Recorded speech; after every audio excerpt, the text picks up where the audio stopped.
Hello, everyone. Welcome to Whitley Penn Talks, where we give you valuable insight to help you make confident, informed decisions and move your business forward. My name is Emily Landry, and today we are talking about how Clayton Youth is shaping our community's future leaders. I'm excited to be joined by Jason Ray, CEO of Clayton Youth Enrichment, to bring insight to this topic. Welcome, Jason. Thank you, Emily. Good to be with you. Nice to be with you, too. Jason, can you tell us a little bit about your background and what brought you to Clayton Youth? Sure. Thank you. I was at TCU as a freshman and learned about an internship in Washington, D.C., and I was really interested in politics, but I didn't know how I was going to pay for it. So I went to an introductory session, and they explained that if I went to a nonprofit, there was a $500 stipend. Well, at the time, I didn't know what a nonprofit was, but I knew how important $500 was for me to get to go to DC. And so I took the internship with United Way International and was introduced to nonprofits, caught the bug, spent 17 years at Big Brothers Big Sisters, and left there in 2015 and came to Clayton later in 2015. Wow. All for $500 to get to go to Washington, $500. D.C. I love it. So, for people who are just being introduced to your organization, Clayton Youth Enrichment has been a pivotal part of our Fort Worth community for decades. Can you share the mission and history of the organization? Sure. Yeah, Clayton might be the largest nonprofit based in Fort Worth that your listeners have never heard of. We are based in schools, and most of our work is done at school at the end of the school day. Kids leave the classroom. Instead of going to the bus, they go to the cafeteria. Our staff is there to meet them, and we give them enrichment programming until mom or dad picks them up some 6 or 6:30 each afternoon. That's the bulk of what we do. And our job is to enhance the social and academic learning of kids. And we've chosen to do that in ways I'm sure we'll talk about today through our curriculum called ClaytonQuest. But we started that program this program in 1975 at Lily B. Clayton Elementary. That school was on the verge of closure, and some parents rallied to say, how can we save our school? And the solution they came up with was to provide a before and after school offering for women going into the workforce in the hospital district who needed childcare before and after school. That idea caught on, and we went from 27 kids in 1975 to set almost 8,000 kids last year. Oh, 8,000 kids. It's remarkable. So, you've been serving North Texas for 50 years. I can do math, 1975 to 2025.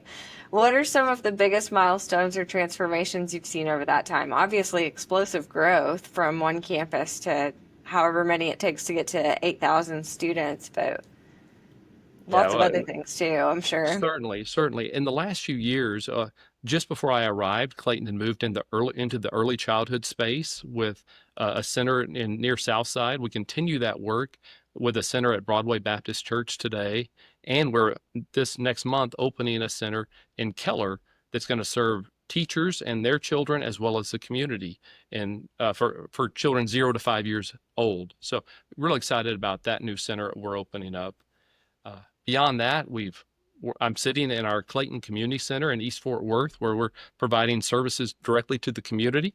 And then in since last 5 or so years, we've been doing school day enrichment. So we've taken our after school program and brought it into the school day, giving teachers in some select Fort Worth ISD schools a break or some planning time during the day, and while we take over the classrooms and bring after school to school day. The biggest change, though, in Clayton's history was around 2000. Prior to that, from 1975 to 2000, we were serving only fee-based programs, like our one originally at Lily B. Clayton, where parents pay for the program. In 2000, we started serving kids in free programs. So working with Fort Worth ISD, we brought kids in high need schools where they didn't pay anything, and working with the school district, they were able to subsidize the cost of the program. 14 years ago, Clayton really got into that space by securing a federal grant called the 21st Century Community Learning Center grant, and that allowed us to go to depending on the year, 9 or 10 really high need schools and provide a really robust after school enrichment program. Ironically, as we're recording this, funding for that 21st Century Community Learning Center program is on hold. It's on review by the OMB at the federal level. So Mhm. our program and thousands of programs across the country are sitting here in limbo, waiting for August 1st to know if we're going to be able to run programs at those schools. And we've got a lot of parents, about 1,000 parents in those programs where we need to say, hey, by the way, mom, dad, your child may not get services at these schools because the funding's been held up. So Oh, big wow. change. Unfortunately, it comes with some challenges in this environment. It does. I was reading some literature earlier today about the new tax legislation and some of the things that we're trying to accomplish with the tax legislation, but then some of the things that I think people forget how many things our nonprofits do in our community and how tough it is to provide those services without revenue ending up at the nonprofits where it's needed. So it's going to be interesting to see just how this affects so many different nonprofits throughout the country and how they'll, you'll always end up pivoting and doing so well. You're able to make magic happen with sometimes so very little, but um, sure would be nice if we could get you some donor dollars today too. I appreciate.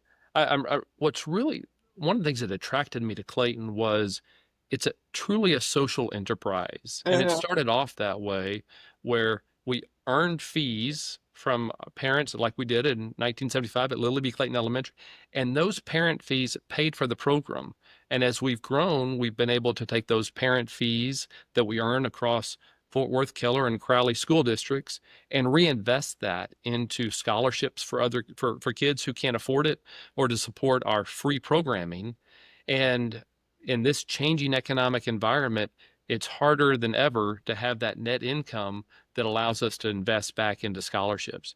It's a really fast changing environment, really over the last 5 years since COVID hit, and we continue to work on ways to adapt to that.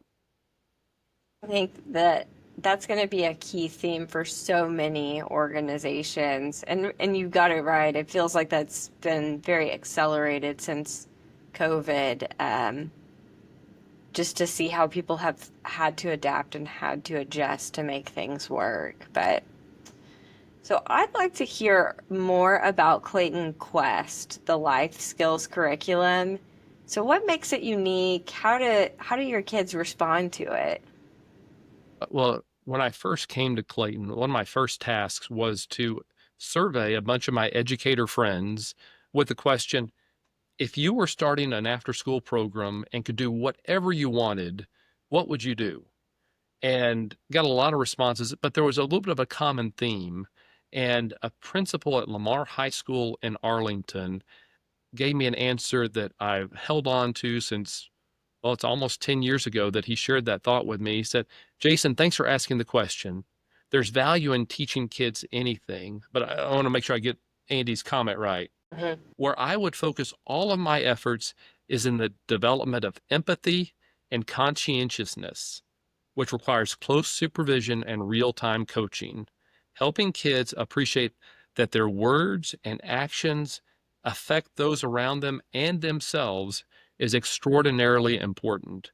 The biggest impediment in public education, in my opinion, is a child's inability to put another's perspective or needs before their own.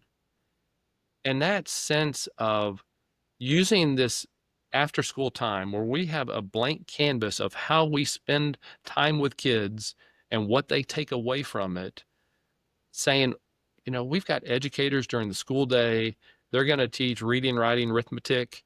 We can support that in small ways, but what we can really embrace is our role to say, Johnny at home as a fourth grader is little brother. But when he gets to the after school program and he's in a group with second and third graders, now he's the big kid. And he gets to experience that and be a role model for the younger kids that he doesn't get to do that at home. Those kind of time opportunities mixed with our Clayton Quest curriculum that you ask about is a really powerful combination. And so we've taken I like to say we hide the vegetables in the dessert. So Ugh. kids are having fun. They don't know they're learning, but my favorite exercise that we do is it's a lesson around lightning bugs. And kids get a chance to, first of all, they learn about what a lightning bug is. Then they make a lightning bug, so a craft activity. We put some science behind it as they complete the circuit to put the light on their lightning bug. And then the magic starts happening when we take two groups of kids and put them on opposite sides of the room and they flash signals to each other as if they were two lightning bugs communicating. Well, without a script and knowing what two flashes means versus three flashes, it's frustrating. But then we bring the kids back together and it's a chance to talk about communication and how can we listen better and what can we do to make sure we're understanding what someone else is trying to tell us. And so they've gotten everything in a lesson that they just thought was fun playing with bugs that light up. And so this ClaytonQuest, we developed it. We've got 3 years worth of curriculum. In fact, we have seen other nonprofits show interest and some recently have bought copies of it to use in their programs, which we're really excited about. That's really cool. I love that idea. My brother teaches sixth, seventh, and eighth graders, so he loves that time, but I think a lot of people find that time to be a little bit challenging. And I think I can't wait to tell him about that. He does talk about a lot, like the communication that they get modeled for them at home does affect the classroom, and then just the way they treat each other. I can see how empathy and learning those skills, that's tough to teach inside of a classroom where you have so much to get through for standardized curriculum or mandatory testing or other things that you need to accomplish, but you can maybe support some objectives for the reading, writing, and arithmetic in an after school program through some of those excellent endeavors. Yeah. Well, we we believe, and our vision statement for Clayton is we prepare children for great lives. And the way we prepare them are those soft skills that, it's hard to squeeze that into the school day. Meanwhile, even at the elementary age, which is where we focus most of our work, that cell phone is the medium of communication. And that doesn't always build a lot of great habits and skills. And so in after school, we get a chance to just have 2 to 3 hours each school day to really emphasize interpersonal interactions and how to do that well. And also controlling themselves and their emotions. We have our CLIMB is our acronym, and that stands for consideration, leadership.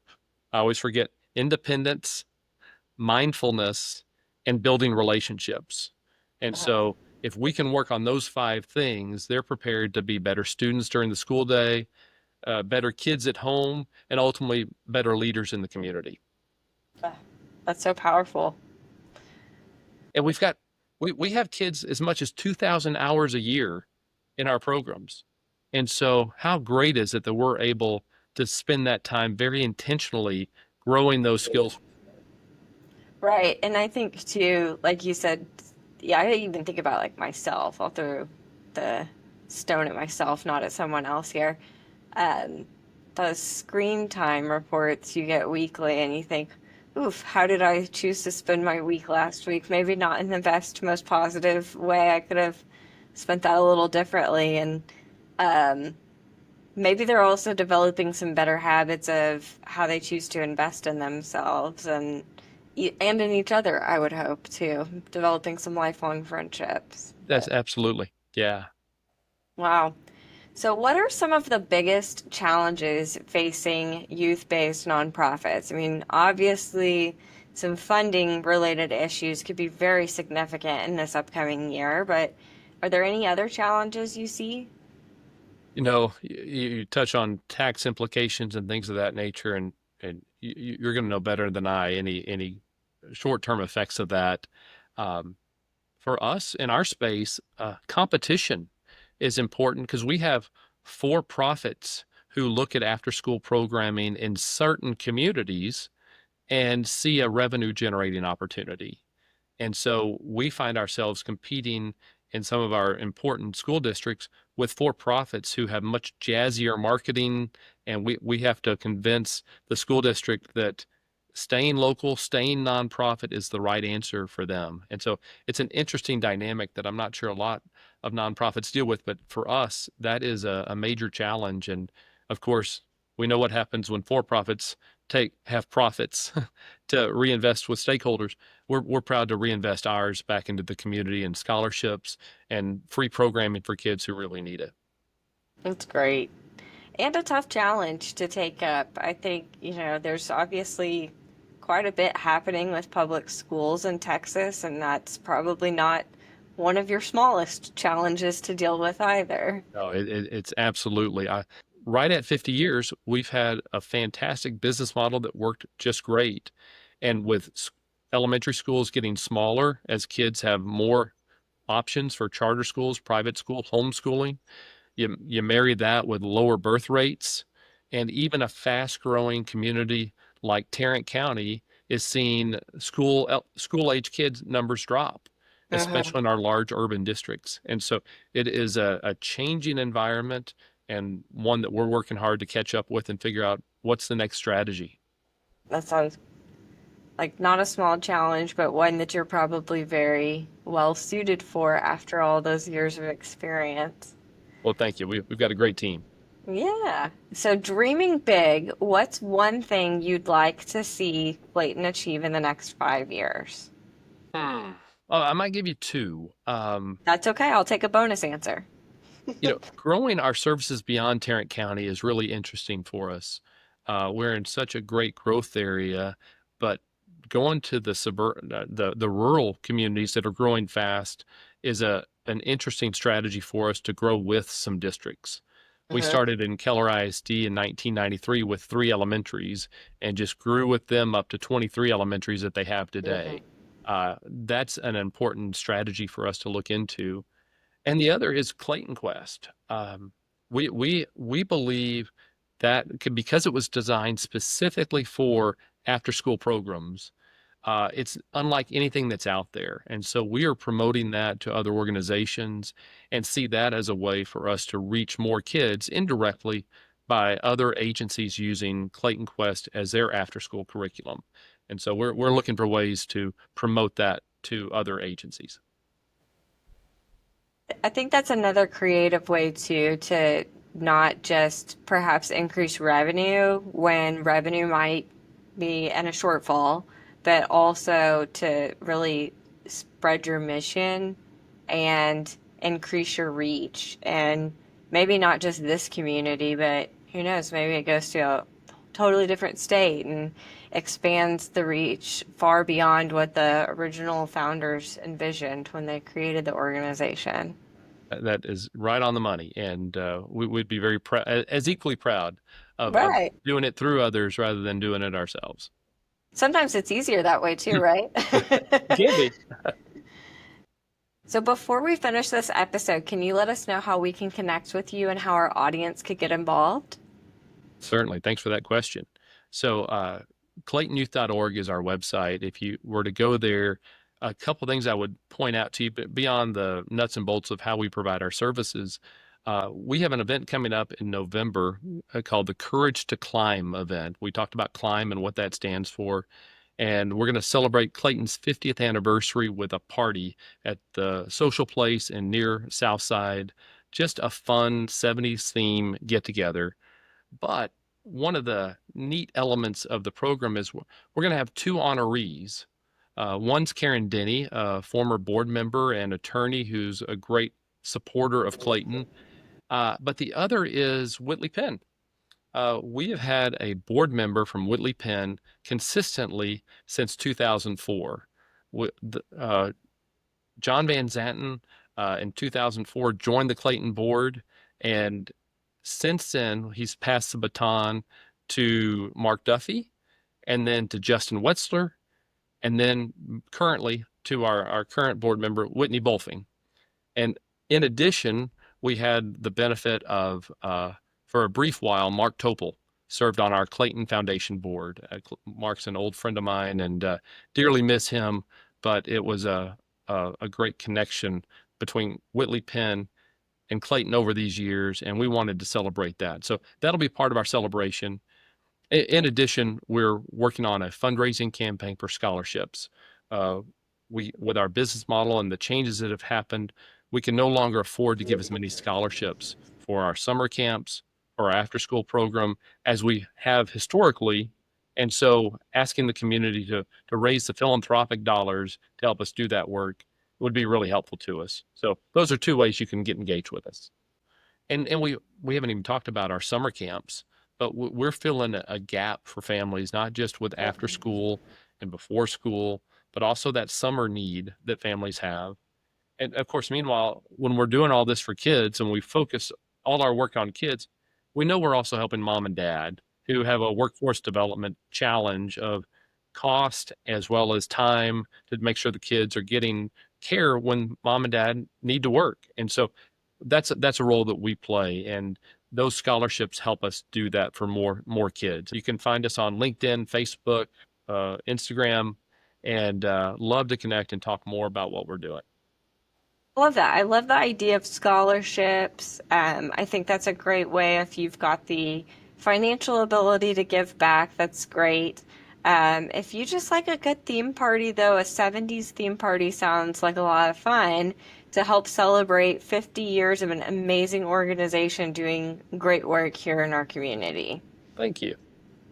Well, I really enjoyed our time together today. And for those listening, if you enjoyed today's episode, be sure to subscribe on YouTube, Spotify, Apple, or listen right on our website at whitleypenn.com/podcasts.